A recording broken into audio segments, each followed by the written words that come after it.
Vasanth TV ரசிகர்களுக்கு வணக்கம். இன்னைக்கும் நம்மளுடைய சினிபுத்துல சினிமா பத்தின பல விஷயங்களை தான் பார்க்க போறோம்.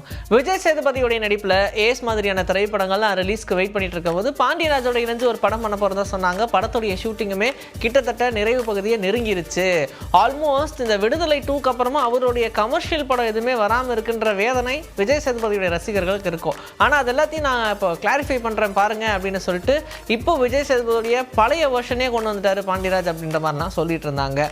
அடுத்தபடி யாரோட அப்படின்னு கேட்கும்போது பூரி ஜெகநாதனுடைய இயக்கத்தில் ஒரு படம் ஷர்மியோடைய ப்ரொடக்ஷனில் உருவா போகுது அப்படின்னு சொல்லியிருந்தாங்க. இதுக்கு பெகர்னு வேற டைட்டில் வச்சிருக்கிறதா சொல்லியிருந்தாங்க.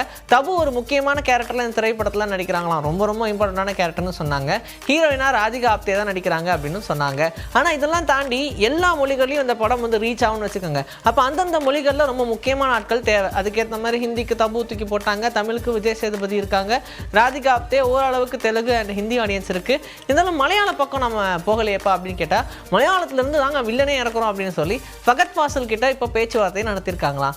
ஆல்மோஸ்ட் நம்ம எல்லாருக்கும் தெரிஞ்ச மாதிரி தான் ஃபகத் ஃபாசில் நிறைய கேரக்டர்ஸ் தொடர்ச்சியாக பண்ணிட்டு இருக்காரு. தமிழில் அவருக்கு உண்டான ரசிகர்கள் அதிகம். ஈவன் தோ அந்த ஆவேசம் திரைப்படம் அதெல்லாம் வந்து தமிழில் டப் பண்ணல அப்படின்னாலும் மலையாளத்தையும் ரசிகர்கள் பார்த்து ரசித்த ஒரு திரைப்படம்னு சொல்லலாம். அண்ட் விக்ரம் அப்படின்ற திரைப்படத்தில் ஃபகத் ஃபாசில் ஒரு பக்கம் கமல் அவர்களோட ஹீரோ அப்படின்ற கேட்டகரிக்குள்ளே போயிடுவார். ஆனால் விஜய் சேதுபதி வில்லனா மட்டுமே நிற்பார். இப்போ இந்த திரைப்படத்தில் விஜய் சேதுபதி ஹீரோவா நிற்க வில்லனா வந்து நம்ம ஃபகத் ஃபாசில் தான் நடிக்க போகிறாரு அப்படின்ற மாதிரி சொல்லியிருக்காங்க. அவருக்கும் எல்லா பேஸ்டான லாங்குவேஜ்லேயும் ஆடியன்ஸ் அதிகமாக இருக்கிறதுனால மேபி ஃபகத் ஃபாசில் அவர்கள் தான் ஓகே ஆகிறதுக்கு சான்சஸ் உண்டு அப்படின்னு சொல்லியிருக்காங்க. விஜய் சேதுபதி அண்ட் ஃபகத் ஃபாசில் கூட ஒரு நல்ல நட்பு இருக்குது. ஸோ இந்த படம் டேக் ஆஃப் ஆகிறதுக்கு அதிக சான்ஸ் இருக்குது இவங்களுடைய காம்பினேஷனில். சூர்யா 45 திரைப்படம் இப்போ ஓடிக்கிட்டு இருக்க ஷூட்டிங்கெல்லாம். சூர்யா 46 திரைப்படம் என்னவா இருக்கும்னு கேட்டால் வெங்கி அட்டூருடைய இயக்கத்தில் ஒரு படம் பண்ணுறதா சொல்லியிருந்தாங்க. ஜிவி பிரகாஷே தான் இந்த திரைப்படத்துக்கும் இசையமைக்க போறாரா. இந்த படத்தில் மமிதா பைஜு கதாநாயகியெல்லாம் நடிக்கிறதா சொன்னாங்க. ஆனால் இப்போ இன்னொரு காஸ்ட்யூம் இந்த திரைப்படத்தில் ஆட் பண்ணியிருக்காங்க. கீர்த்தி சுரேஷ் இந்த படத்தில் ரொம்ப ரொம்ப இம்பார்ட்டண்ட்டான ஒரு கேரக்டர் பண்ண போகிறாங்க அப்படின்ற மாதிரி சொல்லியிருக்காங்க. அவங்க தான் மேபி கதாநாயகியாக இருக்கலாமோ என்னமோ தெரியல. மமிதா பைஜு ஒரு நல்ல கேரக்டர் பண்ணலாம். பட் இந்த அப்டேட் இப்போ தானே வருது. அப்போ மேபி நாங்கள் அப்படி தானே ஜட்ஜ் பண்ண முடியும் அப்படின்ற மாதிரி தான் இருக்குது. இந்த படத்துடைய பட்ஜெட் ஆஹா ஓஹோ அப்படின்லாம் இல்லைனாலும் ஒரு நல்ல பட்ஜெட்டில் உருவாகக்கூடிய ஒரு தரமான திரைப்படம் அப்படின்ற மாதிரி சொல்லியிருக்காங்க. பீரியட் படத்துக்காக சூர்யாவுமே கொஞ்சம் உடம்பெல்லாம் இழைக்கிறது மாதிரியான வேலைகள்லாம் பண்ணியிருக்காராம். ஏன்னா அந்த பீரியடில் இருக்கிற மாதிரி வேணும் அப்படின்றதுனால அவருடைய பாடி ஷேப்பையே டோட்டலாக சேஞ்ச் பண்ணுறாரு அப்படின்ற மாதிரியும் சொல்லியிருக்காங்க. இந்த படத்துடைய ஷூட்டிங்குமே மே எண்டுக்குள்ளே ஸ்டார்ட் பண்ணும் அப்படின்ற மாதிரியான பிளானில் இருக்காங்களாம். அதனால் சீக்கிரமாக இந்த படத்தை பற்றின அஃபிஷியல் அப்டேட் ஒன்று வரும்னு எதிர்பார்க்கலாம். ஸ்டண்ட் மாஸ்டர் அனல் அரசோட இயக்கத்தில் சூர்யா சேதுபதியுடைய நடிப்பில் உருவாகிருக்க திரைப்படம் ஃபீனிக்ஸ். இந்த படத்தை எப்பயோ ரிலீஸ் பண்ணலாம்னு நினச்சாங்க. ஆனால் என்னாச்சோ ஏதாச்சோ தெரியல.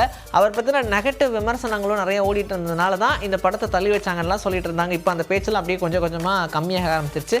அந்த பீரியடில் ரிலீஸ் ஆயிருந்தால் மேபி இந்த படத்துக்கு பெரிய அடி விழுந்திருக்கும் அப்படின்ற மாதிரிலாம் சொன்னாங்க.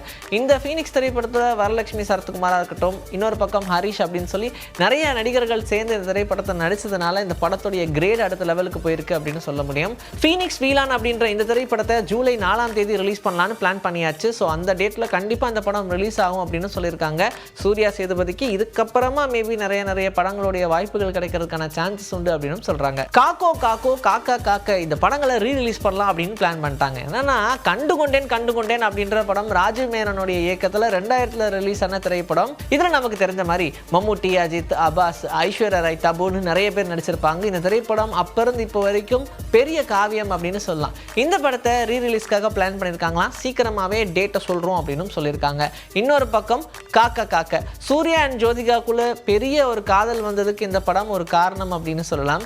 கௌதம் வாசுதேவ் மேனனுடைய இயக்கத்தில் காக்கா காக்க அப்படின்ற திரைப்படத்தையும் ரீரிலீஸ் பண்ணுறதுக்காக பிளான் பண்ணியிருக்காங்க. இது கூட பரவாயில்ல. 2016 ரிலீஸ் ஆன திரைப்படமான கபாலி அப்படின்ற படம் பாரஞ்சித்தோட இயக்கத்தில் ரஜினிகாந்த் அவர்களுடைய நடிப்பில் ரிலீஸ் ஆன இந்த திரைப்படத்தையும் 2026 ரிலீஸ்க்காக பிளான் பண்ணுறாங்களாம். ஸோ ரீரிலீஸ் பண்ணுற இந்த திரைப்படத்தில் என்னென்ன விஷயங்கள்லாம் என்ஹான்ஸ் பண்ண முடியுமோ அது எல்லாத்தையும் என்ஹான்ஸ் பண்ணி புது வெர்ஷனாக ஒன்று கொடுக்கணும் அப்படின்ற மாதிரி பிளான் பண்ணியிருக்காங்களாம். எப்படி பார்த்தாலும் கதை ஒன்று தானே, ஏன் போக அப்படி ரீரிலீஸாக பண்ணுறீங்க அப்படின்ற மாதிரிலாம் எல்லாரும் கேட்டாலும் அது ஒரு நியூ ட்ரெண்டுங்க அப்படின்ற மாதிரி ஆயிடுச்சு. என்னதான் எக்ஸிஸ்டிங்காக நிறைய படங்கள் நடிச்சிட்டு இருந்தாலும் இந்த ரீரிலீஸ் பண்ணுற படங்களும் நல்லா ஓடுறதுனால ஒரு நம்பிக்கையை கொடுத்தது. இப்போ சச்சின்லாம் பாருங்கள், ஒரு 8 கோடி ரூபாய் கிட்ட வசூல் இல்லையா, அதனால் ஒரு பெரிய நம்பிக்கை கொடுக்குது. அதனாலேயே இந்த மாதிரியான திரைப்படங்களை ரீரிலீஸ் பண்ணால் கம்பெனிக்கு கல்லா மறுபடியும் கட்டுமேப்பா ஓகேப்பா அப்படின்ற மாதிரியான கருத்துல தான் பண்றாங்க போல. சுதா கொங்கராவுடைய இயக்கத்துல சிவகார்த்திகேயன் ரவிமோகனுடைய நடிப்புல உருவாகியிருக்கிற திரைப்படம் தான் பராசக்தி. படத்துடைய ஷூட்டிங் எல்லாம் அப்படியே பயங்கரம் பரபரப்பா ஓடிக்கிட்டு இருக்கு. ஆனா அடுத்ததா சுதா கொங்கரா என்ன படம் பண்ணுவாங்க அப்படின்ற மாதிரி இருந்த இந்த நிலையில சிம்பு வச்சு ஒரு படம் பண்ண போறதா சொல்லியிருக்காங்க. வேட்டை நாய் அப்படின்ற நாவலை அப்படியே தழுவி ஒரு திரைப்படத்துக்கான ஸ்கிரிப்ட் எல்லாம் எழுதி வச்சிருக்காங்களாம். அதனால இந்த திரைப்படத்தில் நடிக்கிறதுக்காக சிம்பு அப்ரோச் பண்ண அவருக்கும் இந்த கதை பிடிச்சு போய் ஓகேன்ற மாதிரி சொல்லியிருக்காங்க போல. பிரச்சனை என்ன அப்படின்னா 3 படத்துல சிம்பு வரிசையா கமிட் ஆயிருக்காரு. அந்த படங்கள்லாம் முடிச்சதுக்கு அப்புறமா தான் இந்த படத்துல ஜாயின் பண்ண முடியும். அதனால இந்த ஸ்கிரிப்ட்ல அவர் நடிக்கிறதுன்றது ஓரளவுக்கு கன்ஃபார்மான மேட்டர் தான். இவ்வளோ ஏன் ஆல்ரெடி இந்த பராசக்தி படத்துலயே சூர்யா நடிக்க வேண்டியது தான் அப்படின்லாம் சொல்லிட்டு இருந்தாங்க. ஆனா அந்த அப்டேட்லாம் மாறி சிவகார்த்திகேயன் ஆகலையா, அதனால சிம்பு சீக்கிரமாவே வந்துட்டார் அப்படின்னா இந்த படத்துல அவர் நடிப்பார், இல்லைன்னா மாத்தறதுக்கு சான்ஸ் இருக்குப்பா அப்படின்னு சினிமா வட்டாரங்கள்ல பேசிக்கிறாங்க. இன்னைக்கு நம்மளுடைய சினி பூத்துல சினிமா பத்தின பல விஷயங்களை பார்த்தாச்சு. இதே மாதிரி அடுத்த எபிசோடுக்காக ரெடியா இருங்க. நான் உங்களை வந்து சந்திக்கிறேன். Until then, this is bye from Vijayashree. Take care.